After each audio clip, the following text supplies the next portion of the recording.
A New York Brooklyn neighborhood has started allegedly policing itself. This new unorthodox concept has seen police step aside for 5 days to let residents and neighbors police each other by using social pressure. They believe it to be a success, citing the example of a dozen teenagers yelling and chasing a 14-year-old girl wanting a fight. However, they were spotted by the community workers of an organization called Brownsville in Violence Out, who waved in different directions. The menacing group allegedly lost their nerve, leaving the girl to flee down a side street. While many are lauding over this innovation, it really isn't new. It's the system of self-policing that has existed for thousands of years, known as kin policing. We need to remember that in most non-modern societies, the state had very little power over daily life, and most outside the really advanced and organized societies like the Roman Empire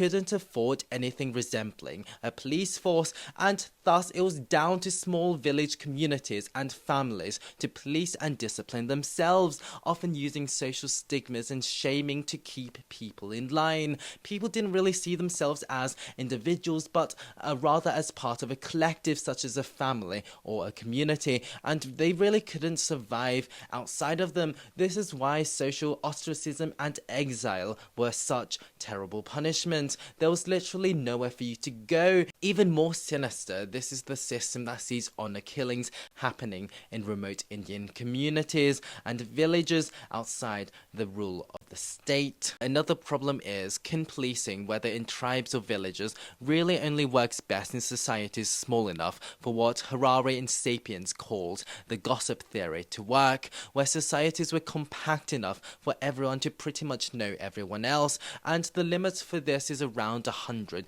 maximum 200 people. Beyond that, gossip and the social pressure that comes from it can no longer police a populace. In a way, I do like the reintroduction of family, kinship and community to discipline us using social pressure. It's the lack of community and family ties that I personally believe to be the largest contributing factor to disenfranchisement in modern society. It's why people in small communities are typically safer and feel at ease with their local sheriff. The idea of a local authority or a village elder figure that polices the neighborhood that everyone trusts is a good one, but I don't think it's going to replace regular police anytime soon, and the relative success over 5 days does not take into account the tendency for community enforcement groups to self-organize into much more corrupt, ferocious and immoral groups over time. And when the inevitable rival one arrives, oh boy, one only needs to look at